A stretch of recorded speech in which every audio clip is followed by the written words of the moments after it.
तो राहुल गांधी जी ने एक बात बताई, उन्होंने एक वाकया बताया और वो वाकया मैं आपसे भी शेयर करना चाहता हूं। राहुल जी ने कहा कि बताइए इस्लाम क्या है। राहुल जी का सवाल था इस्लाम क्या है। आरिफ मसूद साहब ने जो जवाब दिया वो जवाब उनका अपनी जगह सही था, लेकिन राहुल जी उससे संतुष्ट नहीं हुए। उन्होंने कहा नहीं, मैं आपको बताता हूं। सब चौंक गए। हम 35 लोग थे, पूरे देश के अलग अलग राज्यों के तमाम अकलियतों के बड़े नेता उस प्रोग्राम में मौजूद थे। सब हैरत से राहुल जी की तरफ देखने लगे कि अब राहुल गांधी जी क्या बताएंगे। अभी पिछले दिनों ख्वाजा गरीब नवाज के दरबार में चादर जानी थी। राहुल गांधी जी उस चादर को रवाना करते हैं। आप दोनों लोग गवाह हैं मेरी इस बात के। जब वो चादर रवाना कर रहे थे तो चादर रवाना करने के बाद वो सबसे नेताओं से बैठ के बात करने लगे। क्योंकि माइनॉरिटी डिपार्टमेंट के अध्यक्ष की हैसियत से वो मेरा काम था, वो मेरा फर्ज था। चादर के बाद हम सारे लोग बैठ के बात करने लगे तो हमारे मध्य प्रदेश के एक विधायक साथी हैं आरिफ मसूद साहब, उन्होंने जिक्र किया इस बात का कि किस तरह से आज ये फासिस्ट ताकतें हमें कुचलना चाहती हैं, हमें दबाना चाहती हैं। ऐसे में हम क्या करें। तो राहुल गांधी जी ने एक बात बताई, उन्होंने एक वाकया बताया और वो वाकया मैं आपसे भी शेयर करना चाहता हूं। राहुल जी ने कहा कि आरिफ साहब, उनका नाम आरिफ मसूद है, आरिफ नसीम भाई भी बैठे हुए थे, उन्होंने कहा कि बताइए इस्लाम क्या है। राहुल जी का सवाल था इस्लाम क्या है।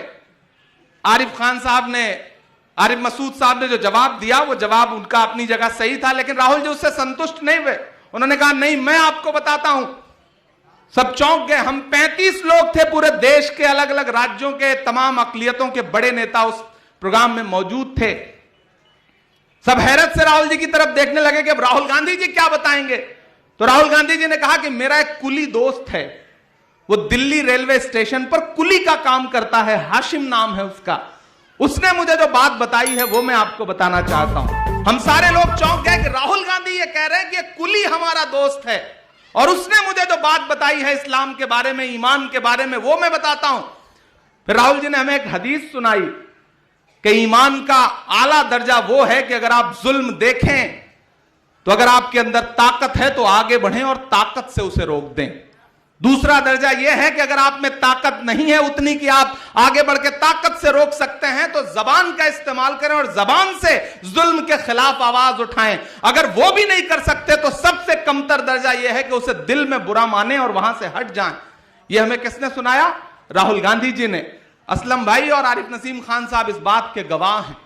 आप जानते हैं, आप सारे लोगों ने मुशायरों का मेरा सफर देखा है।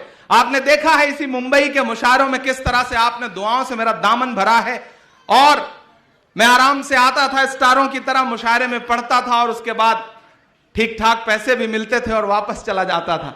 लेकिन पिछले 6-7 महीने से मैंने सब कुछ एक किनारे रखा और शहर दर शहर, सड़क दर सड़क, गांव दर गांव जाकर के गलियों की खाक क्यों छान रहा हूं?